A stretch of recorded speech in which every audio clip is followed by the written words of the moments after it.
Hey guys, DB right here, and today I'm continuing with What If Nappa Was Female, Part 2.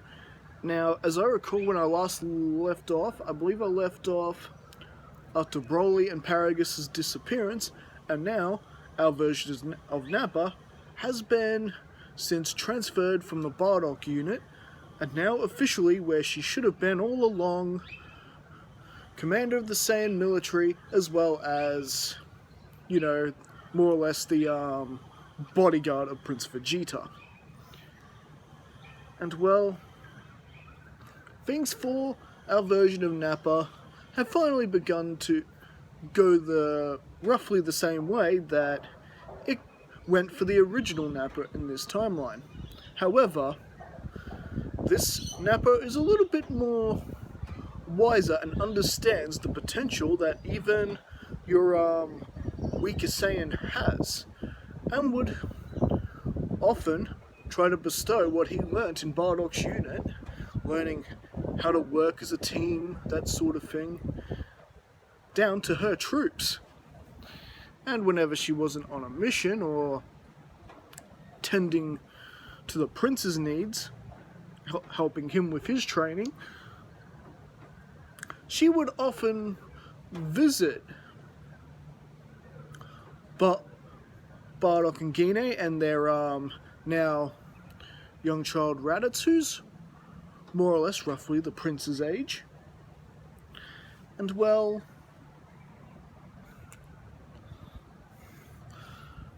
needless to say, Nappa actually chooses to take Raditz under her wing, unlike the original Nappa. So the good thing is, Raditz is getting training also, and under someone who could really help him become strong, a true Saiyan warrior. But mind you, Raditz still inherits his cautious nature, which allows him to be a pretty good tactician, you know, thanks to his mother always worrying about him and him promising to come back. So yeah, that still happened, and meanwhile, Gine would have fallen pregnant to more or less about to give birth to Kakarot. And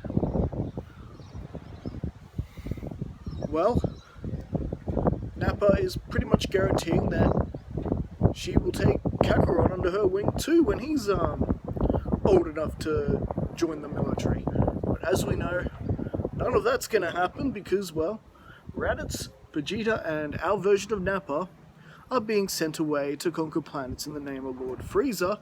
And meanwhile, Bardock and his crew are essentially going through the events they go through in the Bardock TV special, and as well as the events of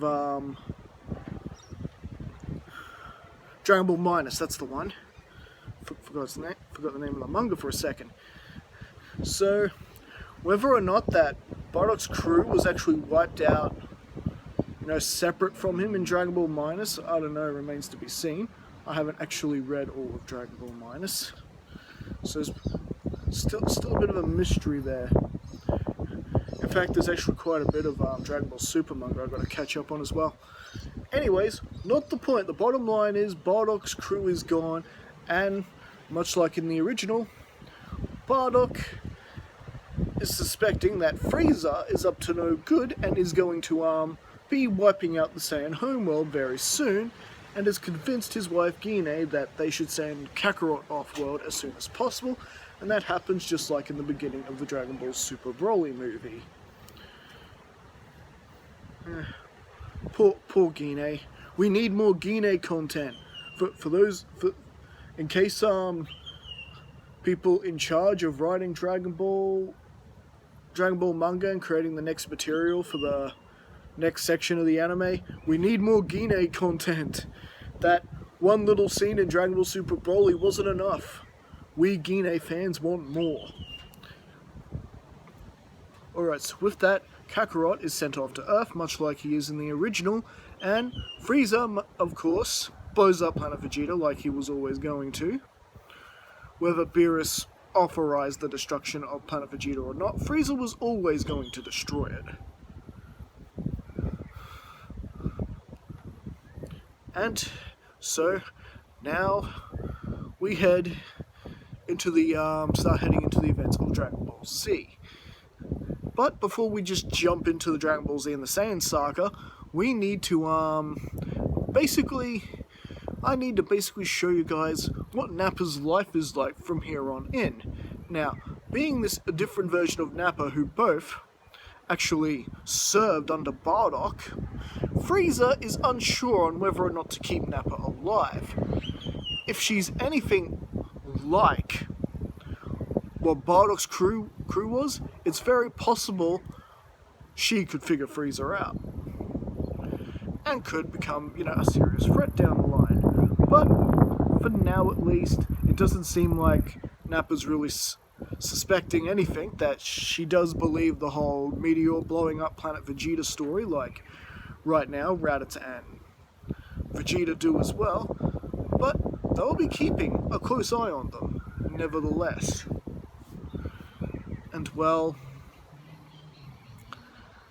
as for their jobs, just like in the original, they're more or less just assigned the grunt work, not really being utilized to their full potential, which, as we know, gets under Prince Vegeta's nerves pretty much immediately, and more or less the only thing they can sort of think to do, other than going off on their own and blowing up planets occasionally, because of sheer boredom, is that Nappa has openly decided, even though this was pretty much against Frieza's wishes, to basically keep training up Raditz. Now, Vegeta at this point is just as powerful as he is in the original story, but Raditz, he's more or less a little bit stronger than what he was at this point in the original story, because remember, Nappa had been helping Raditz with his training since before he even joined the military. Thanks to him being a part of Bardock's crew and having a friendship with Raditz's father, and I assure you, this Nappa does not take too kindly to Vegeta belittling Raditz all the time. Not to mention belittling Nappa all the time. However, Vegeta is, at this point, stronger than they both are, so basically they just gotta stomach it, but Nappa is quite confident that one day they will show that Lord Frieza, and they will show Prince Vegeta. So, whenever Prince Vegeta was napping and Frieza wasn't around, Nappa and Raditz were training together and becoming stronger. Like I said, at this point, Nappa's stronger than her original counterpart. She's about 7,000, 8,000, somewhere along that line. Well, Raditz is quickly approaching the power level that the original Nappa had in the Saiyan saga. So roughly 3 to the maybe 4,000 mark.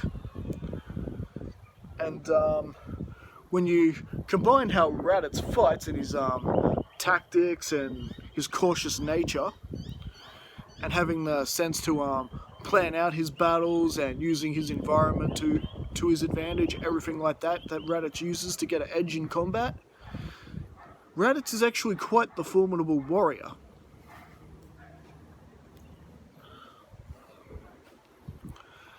In fact, he's actually managed to best Prince Vegeta in a couple of sparring matches, not just fighting Vegeta in a straight-up fist-brawling battle. Oh, no. He would use the environment to his advantage. If they were fighting in a mountain rage, Raditz would blast the mountain apart and making Vegeta, dodge a bunch of rubbles and then attack when he'd have an opening. That is so cowardly, Raditz! How about you beat me using your own strength? Ha! Well, Prince! I don't even have to use my own strength to beat you. I have the entire environment at my disposal. So who's really the better fighter? Who's really the better killer? And Vegeta would just scoff at this. But he shoots, he scores. After all, real combat isn't dueling pistols at dawn. You want to sneak up to him and club him in the back of the head if you have to. And Raditz understands that. So, as the more or less the years go by,